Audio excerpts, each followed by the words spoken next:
എല്ലാവർക്കും നമസ്കാരം. Welcome to Magic Kitchen Bites. ഇന്ന് നമുക്ക് അരിപ്പൊടി ഉപയോഗിച്ച് വളരെ എളുപ്പത്തിൽ സ്വാദിഷ്ടമായ നെയ്യപ്പം ഉണ്ടാക്കുന്നത് എങ്ങനെയെന്ന് നോക്കാം. നെയ്യപ്പത്തിന് വേണ്ടുന്ന ഇൻഗ്രീഡിയൻസ്: 1 കപ്പ് അരിപ്പൊടി, 200 ഗ്രാം ശർക്കര അല്ലെങ്കിൽ കരിപ്പെട്ടി, 4 ടേബിൾ സ്പൂൺ മൈദ, 2 ടേബിൾ സ്പൂൺ റവ, 2 ടേബിൾ സ്പൂൺ തേങ്ങാക്കൊത്ത്, 1 ടേബിൾ സ്പൂൺ കറുത്ത എള്ള്, 1 പിഞ്ച് സാൾട്ട്, 1 പിഞ്ച് സോഡാ പൊടി അല്ലെങ്കിൽ ബേക്കിംഗ് സോഡ, 1/2 ടീസ്പൂൺ ഏലക്ക പൊടിച്ചത്. ആദ്യമായി നമുക്ക് കരിപ്പെട്ടി ഉരുക്കിയെടുക്കാം. ഈ കരിപ്പെട്ടി ഉരുക്കി കഴിഞ്ഞിട്ട് ഈ കരിപ്പെട്ടി ഉരുക്കിയത് നമുക്ക് തണുക്കാനായി മാറ്റി വയ്ക്കാം. ഇനി ഒരു പാൻ അടുപ്പിൽ വെച്ച് ചൂടാക്കി അതിലേക്ക് 1 ടേബിൾ സ്പൂൺ നെയ്യ് ഇട്ട് കൊടുക്കാം.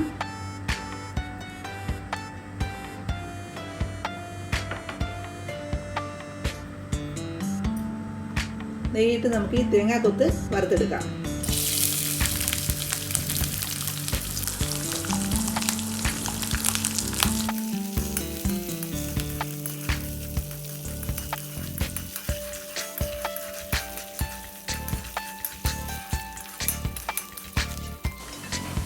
ഈ തേങ്ങാക്കൊത്ത് നന്നായി മൂത്തിട്ടുണ്ട്. ഇനി നമുക്ക് ഈ നെയ്യോട് കൂടി തന്നെ ഇത് കോരി മാറ്റി വയ്ക്കാം.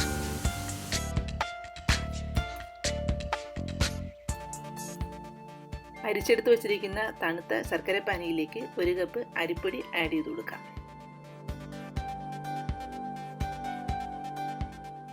ഇത് നന്നായി മിക്സ് ചെയ്തതിന് ശേഷം അതിലേക്ക് മൈദ ആഡ് ചെയ്ത് കൊടുക്കാം.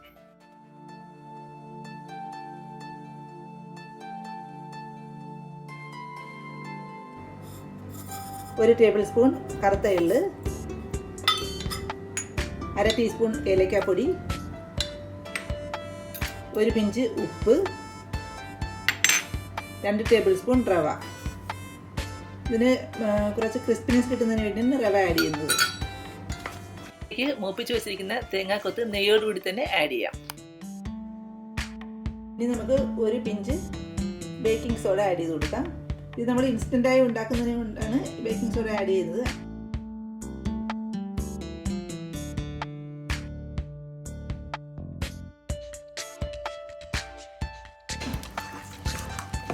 ഇപ്പോൾ നെയ്യപ്പത്തിൻ്റെ ബാറ്റർ റെഡി ആയിട്ടുണ്ട്. ഇതാണ് ഇതിൻ്റെ കൺസിസ്റ്റൻസി.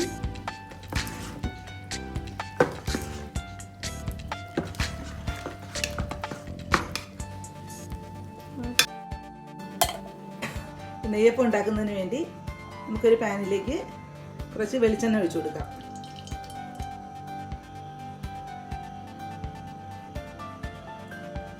ഈ വെളിച്ചെണ്ണയ്ക്ക് പകരം നെയ്യിൽ തന്നെ നെയ്യപ്പം ഉണ്ടാക്കിയെടുക്കുകയാണെങ്കിൽ അതിൻ്റെ ടേസ്റ്റ് ഒന്ന് വേറെ തന്നെയാണ്. എണ്ണ നന്നായി ചൂടായതിന് ശേഷം ഫ്ലെയിം ഒരു ലോ ടു മീഡിയത്തിലിടാം. നമുക്ക് ഈ ബാറ്ററിൽ നിന്ന് ഒരു തവി എണ്ണയിലോട്ട് കോരി ഒഴിച്ചു കൊടുക്കാം.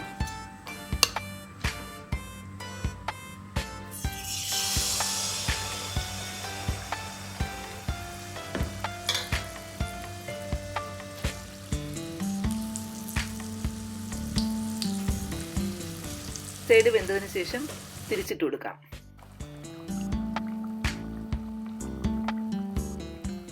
എല്ലാ നെയ്യപ്പവും ഇതേ രീതിയിൽ ചുട്ടെടുക്കാം.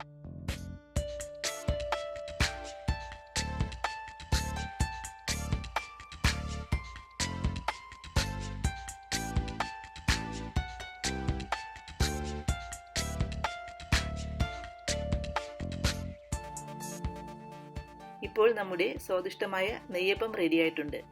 വീഡിയോ ഇഷ്ടപ്പെട്ടെങ്കിൽ എല്ലാവരും ലൈക്കും ഷെയറും ചെയ്യണം. Thanks for watching.